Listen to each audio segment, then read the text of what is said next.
यहां ठहाके लगा के पूछा गया कि आखिर ये कल ही क्यों हुआ।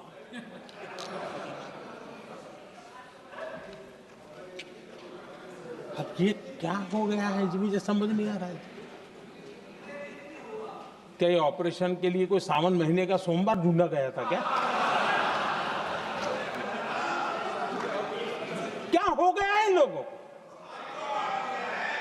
हताशा, निराशा इस हद तक।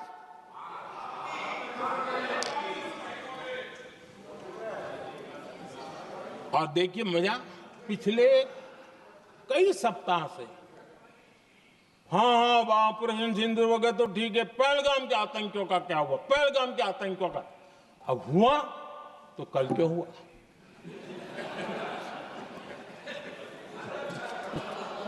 और कल ही क्यों हुआ? क्या हाल है अध्यक्ष जी का। आदरणीय अध्यक्ष जी,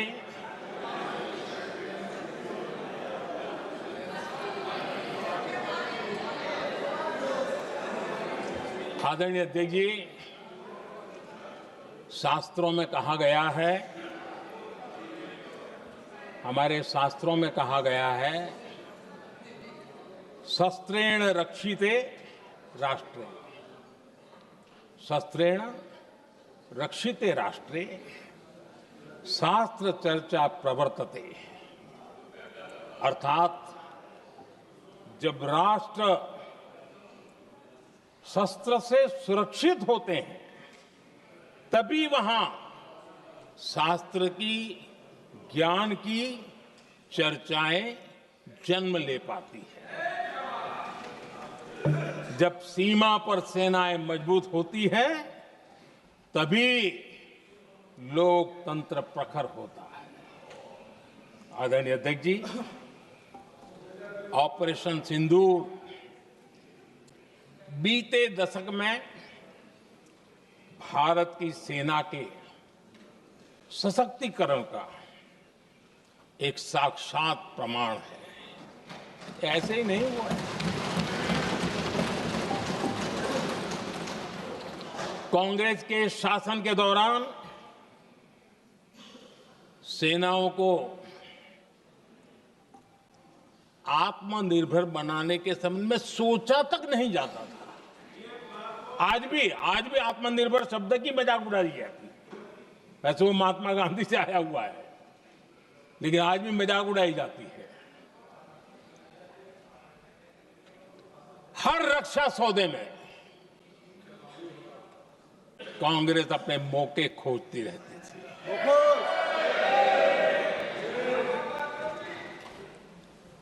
छोटे छोटे हथियारों को लिए विदेशों पर निर्भरता, ये इनका कार्यकाल रहा है। Bullet proof jacket, night vision camera तक नहीं होते थे। और लंबा लिस्ट है, जीप से शुरू होता है, बफो, हेलीकॉप्टर, हर चीज के साथ घोटाला जुड़ा हुआ है। आदरणीय अध्यक्ष जी, हमारी सेनाओं को आधुनिक हथियारों के लिए दशकों तक इंतजार करना पड़ा। आजादी के पहले, और इतिहास गवाह, एक जमाना था जब डिफेंस मैन्युफैक्चरिंग में भारत का आवाज सुनाई देती थी। जिस समय तलवारों से लड़ा जाता था ना, तब भी तलवारें भारत की श्रेष्ठ मानी जाती थी। हम डिफेंस के इक्विपमेंट में आगे थे। लेकिन आजादी के बाद जो एक मजबूत डिफेंस इक्विपमेंट मैन्युफैक्चरिंग का हमारा दायरा था, जो हमारा पूरा इकोसिस्टम था, उसको सोच समझ करके तबाह कर दिया गया, उसको दुर्बल किया गया।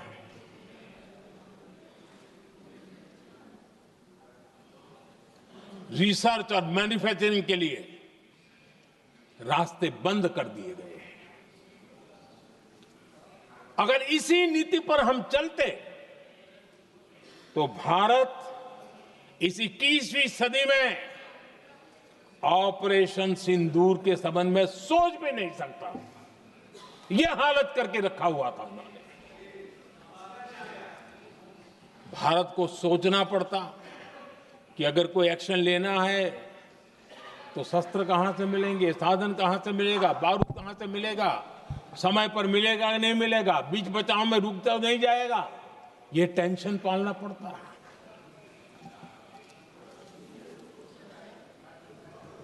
आदरणीय अध्यक्ष जी, बीते एक दशक में मेक इन इंडिया हथियार सेना को मिले, उन्होंने इस ऑपरेशन में बहुत निर्णायक भूमिका निभाई।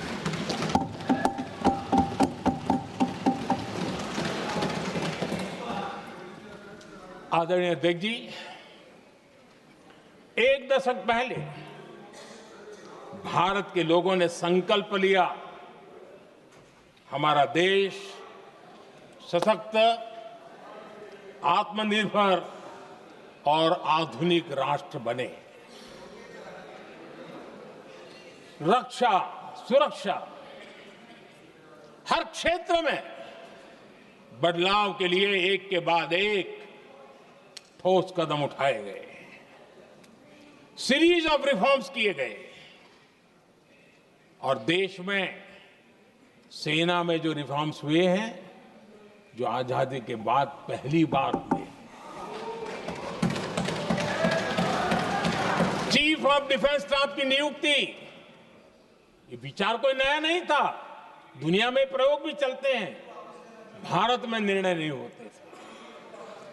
हमने, ये बहुत बड़ा रिफॉर्म था, हमने किया और बहुत ही, मैं हमारी तीनों सेनाओं का अभिनंदन करता हूं कि इस व्यवस्था को उन्होंने दिल से सहयोग किया है, दिल से स्वीकार किया है। सबसे बड़ी ताकत जॉइंटनेस और इंटीग्रेशन की।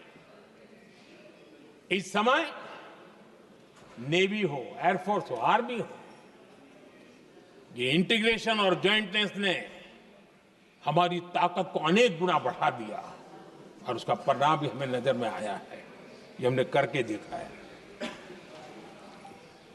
सरकार की जो डिफेंस प्रोडक्शन की कंपनियां थी, उसमें हमने रिफॉर्म किए। शुरुआत में वहां पर आग लगाना, आंदोलन करवाना, हड़तालें करवाने के खेल चल रहे थे, अभी भी बंद नहीं हुए हैं, लेकिन देश हित को सर्वोपरि मान करके उन डिफेंस इंडस्ट्री के हमारे जो लोग थे सरकारी व्यवस्था में, उन्होंने इसको मन से लिया, रिफॉर्म को स्वीकार किया और वो भी आज बहुत प्रोडक्टिव बन गए। इतना ही नहीं, हमने प्राइवेट सेक्टर के लिए भी डिफेंस के दरवाजे खोल दिए हैं और आज भारत का प्राइवेट सेक्टर आगे आ रहा है। आज स्टार्टअप्स डिफेंस के क्षेत्र में हमारे 27-30 साल के नौजवान, टियर 2, टियर 3 सिटी के नौजवान, कई कुछ जगह तो बेटियां स्टार्टअप का नेतृत्व कर रही है। डिफेंस के सेक्टर में सैकड़ों की तादाद में आज स्टार्टअप काम कर रहे हैं। ड्रोन्स, एक प्रकार से मैं कह सकता हूं, ड्रोन्स की जितनी भी एक्टिविटी हमारे देश में हो रही है, शायद एवरेज 30-35 की उम्र होगी जो लोग कर रहे हैं, वो सारे लोग, और सैकड़ों की तादाद में कर रहे हैं। और उसका ताकत, क्योंकि इनका भी योगदान था इसमें, जिन्होंने इस प्रकार के प्रोडक्शन किए हैं, और वो हमें ऑपरेशन सिंदूर में बहुत काम आए। मैं उन सबके प्रयासों को बहुत साधुवाद करता हूं और मैं उनको विश्वास दिलाता हूं, आगे बढ़िए, अब देश रुकने वाला नहीं है। आदरणीय अध्यक्ष जी, डिफेंस सेक्टर में मेक इन इंडिया ये नारा नहीं था, हमने इसके लिए बजट पॉलिसी में जो परिवर्तन करना था, जो नए इनिशिएटिव ले रहे थे, वो नए इनिशिएटिव लिए। और सबसे बड़ी बात, क्लियर कट विजन के साथ हमने देश में make in India defence sector के अंदर तेज गति से हम आगे बढ़ रहे हैं। आदरणीय अध्यक्ष जी, एक दशक में डिफेंस का बजट लगभग पहले से 3 गुना हुआ है। डिफेंस प्रोडक्शन में करीब करीब 250% वृद्धि हुई है, 250% वृद्धि हुई है। 11 वर्षों में डिफेंस एक्सपोर्ट 30 गुना से भी ज्यादा बढ़ा है, 30 गुना से ज्यादा। डिफेंस एक्सपोर्ट आज दुनिया के करीब 100 देशों तक हम पहुंचे। और आदरणीय अध्यक्ष जी, कुछ चीजें ऐसी होती हैं जो इतिहास में बहुत बड़ा प्रभाव छोड़ती हैं। ऑपरेशन सिंदूर ने डिफेंस का जो मार्केट है उसमें भारत का झंडा गाड़ दिया है। भारत के हथियारों की डिमांड आज बढ़ती चली जा रही है, मांग बढ़ रही है। ये भारत में उद्योगों को भी बल देगी, एमएसएमई को बल देगी, हमारे नौजवानों को रोजगार देगी और हमारे नौजवान अपनी बनाई चीजों से दुनिया में अपनी ताकत का प्रदर्शन कर पाएंगे। ये आज दिख रहा है, मैं देख रहा हूं। डिफेंस के क्षेत्र में जो आत्मनिर्भर भारत की दिशा में हम जो कदम उठा रहे हैं, मैं हैरान हूं। कुछ लोगों को आज भी तकलीफ हो रही है, जैसे उनका खजाना लूट गया। ये कौन सी मानसिकता है? देश को ऐसे लोगों को पहचानना होगा। आदरणीय अध्यक्ष जी, मैं स्पष्ट करना चाहता हूं, डिफेंस में भारत का आत्मनिर्भर होना ये आज की शस्त्रों की स्पर्धा में के काल में विश्व शांति के लिए भी जरूरी है।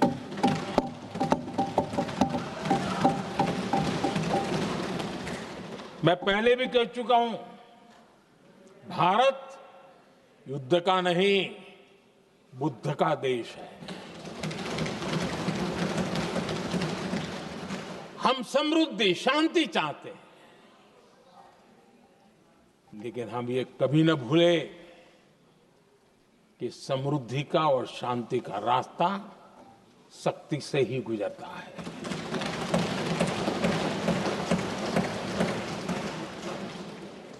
आदरणीय अध्यक्ष जी, हमारा भारत छत्रपति शिवाजी महाराज, महाराजा रणजीत सिंह, राजेंद्र चोला, महाराणा प्रताप, लसित बोरफुकन और महाराजा सुहेलदेव का देश है।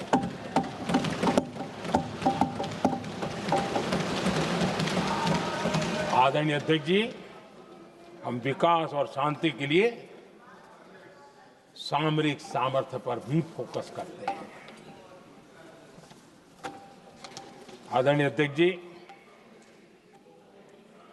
कांग्रेस के पास नेशनल सिक्योरिटी का विजन पहले था और आज तो सवाल ही नहीं उठता है।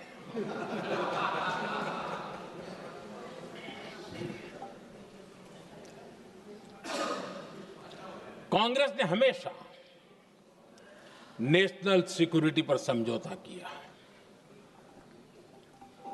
आज जो लोग पूछ रहे हैं पीओके को वापस क्यों नहीं लिया, वैसे ये सवाल मुझे ही पूछ सकते हैं और किसको पूछ सकते हैं।